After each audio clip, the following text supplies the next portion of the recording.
தொலைக்காட்சி நேயர்களுக்கு என்னுடைய அன்பு கலந்த வணக்கங்கள்.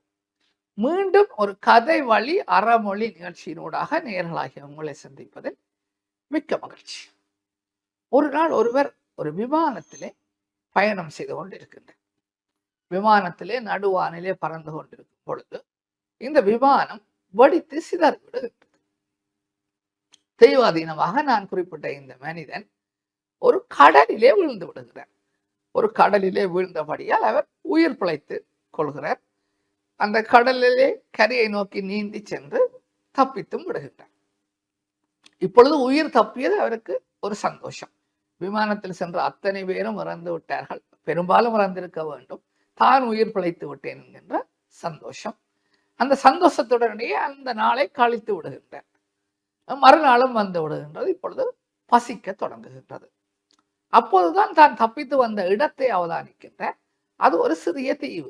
அந்த தீவின் நடுவில் இருந்து பார்க்கும் பொழுது அந்த தீவை சுற்றவர கடல் இருப்பது தெரிகின்றது. ஒரு மிக குறுகிய சிறிய ஒரு தீவு.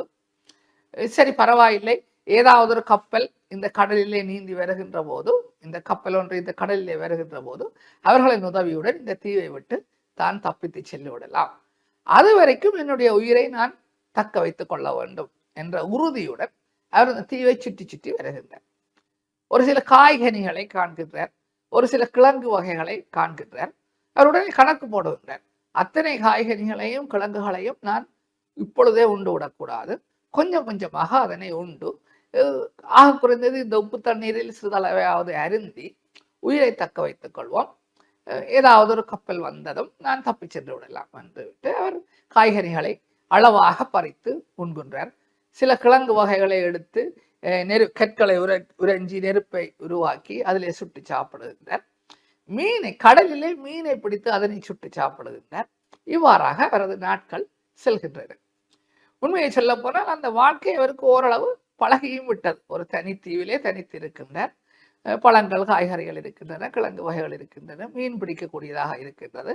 அங்க இங்க ஒரு மூலையிலே ஒரு சிறிய நீரூற்றையும் கண்டுபிடித்து விடுகின்றார். நல்ல தண்ணீர் கிடைக்கின்றது. இப்பொழுது அவருக்கு உணவுக்கு பஞ்சம் இல்லை. சரி என்று சொல்லி இவர் வாழ்ந்து கொண்டிருக்கும் பொழுது இப்பொழுது தன்னுடைய வீட்டு எண்ணம் அவருக்கு வருகின்றது. தன்னுடைய மனைவி தன்னை தேடிக்கொண்டிருப்பார், தன்னுடைய பிள்ளைகள் தன்னை தேடிக்கொண்டிருப்பார்கள், தன்னுடைய நண்பர்கள் உறவினர்கள் தன்னை தேடிக்கொண்டிருப்பார்கள் என்கின்ற எண்ணம் அவருக்கு வருகின்றது. இப்பொழுது அவருடைய சுய தேவை, அடிப்படை தேவை நிறைவேற்றப்பட்டு விட்டது. உணவு கிடைக்கின்றது, நீர் கிடைக்கின்றது, தங்கி இருக்கின்றார், பாதுகாப்பாக அந்த தீவு இருக்கின்றது, எந்த ஒரு மிருகங்களின் தாக்குதலும் அங்கே இல்லை. உடனே இவர் தன்னுடைய குடும்பத்தை பற்றி எண்ண தொடங்குகின்றார். எப்போது இந்த தீவை விட்டு நான் தப்பி செல்லலாம், அந்த காலம் எப்போது வரும் என்று பலவாறாக சிந்திக்கின்றார். இவ்வாறு இருக்கையிலே அவர் ஒரு நாள் ஒரு பந்து ஒன்றை இந்த தீவிலே கண்டெடுக்கின்றார். கிரிக்கெட் பந்து ஒன்று, ஒரு பழைய பந்தை கண்டெடுக்கின்றார். ஏதோ ஒரு வழியிலே அந்த பந்து அங்கு வந்திருக்க வேண்டும் என்று நினைத்துக் கொண்டு அந்த பந்திலே தன்னுடைய உற்ற நண்பனின் படத்தை கீறிக்கொள்கின்றார். சிறிய ஒரு கூரான குச்சியினால் தன்னுடைய உற்ற நண்பனின் படத்தை அந்த பந்திலே கீறிக்கொள்கின்றார். தனக்கு பொழுதுபோகாத நேரங்களிலே அந்த பந்தை தன் முன்னே நீட்டி பிடித்துக் கொண்டு தன்னுடைய நண்பனுடன் கதைப்பது போல கதைத்துக் கொண்டிருப்பார். தன்னுடைய மனைவியை நினைத்து ஏங்குவார், தன்னுடைய பிள்ளைகளை நினைத்து பார்ப்பார், தன்னுடைய உறவினர்களை நினைத்து பார்ப்பார். சில வேளைகளிலே அவர் யோசிப்பார், அவர்கள் எல்லோருமே தன்னை நினைத்து ஏங்கிக் கொண்டிருப்பார்கள். தன்னுடைய மனைவி தன்னை நினைத்து கவலைப்பட்டு கொண்டிருப்பாள். பிள்ளைகள் அப்பா போய் சேர்ந்து விட்டாரோ அல்லது வருவாரோ என்று ஏங்கி தவித்துக் கொண்டிருப்பார்கள்.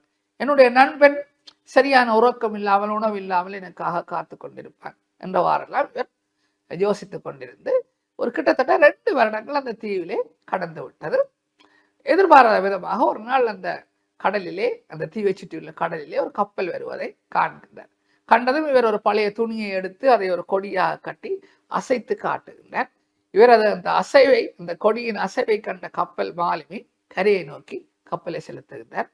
நடந்த விடயங்களை இவர் கூறியதும் அவர், சரி வாருங்கள், நான் உங்களை நாட்டிலே கொண்டு போய் விடுகிறேன் என்று சொல்லி அந்த கப்பலிலே ஏற்றிக்கொண்டு செல்கிறார்.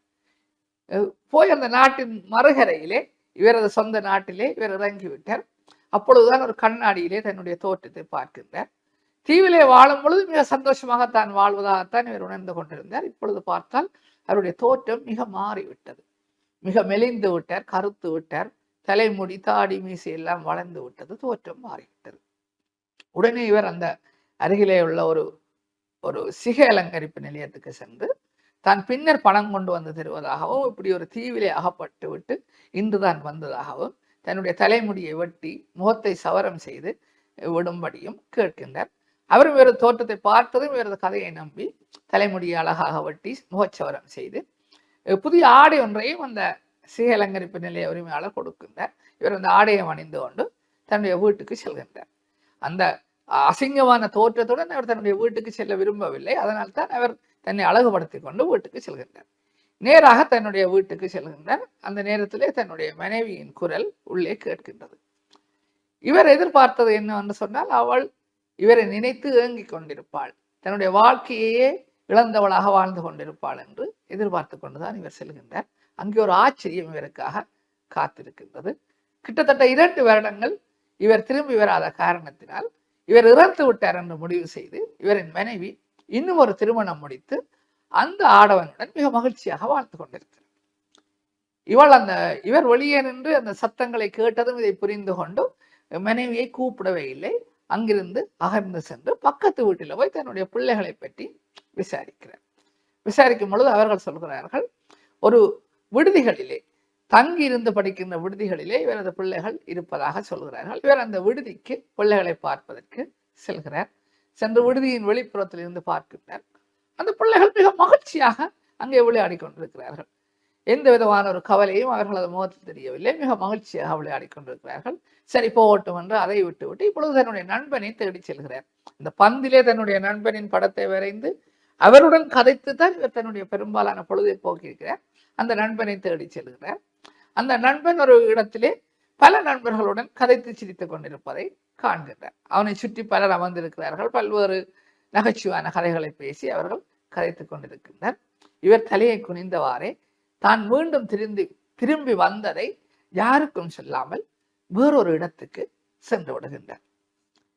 நேயர்களே, இந்த கதையும் அந்த பாடமும் உங்களுக்கு பிடித்திருக்கும், புரிந்திருக்கும் என்று நம்புகின்றேன். மனிதர்களாகிய நாங்களும் இப்படித்தான் பல சந்தர்ப்பங்களிலே மற்றவர்கள் எங்களை குறித்து தான் சிந்தித்துக் கொண்டிருக்கிறார்கள், எங்களை பற்றி தான் யோசித்துக் கொண்டிருக்கிறார்கள், நாங்கள் தான் அவர்களது வாழ்க்கைக்கு துணையாக இருக்கின்றோம் என்று எண்ணிக்கொண்டு எங்களுடைய தனிப்பட்ட வாழ்க்கையை இழந்து விடுகிறோம்.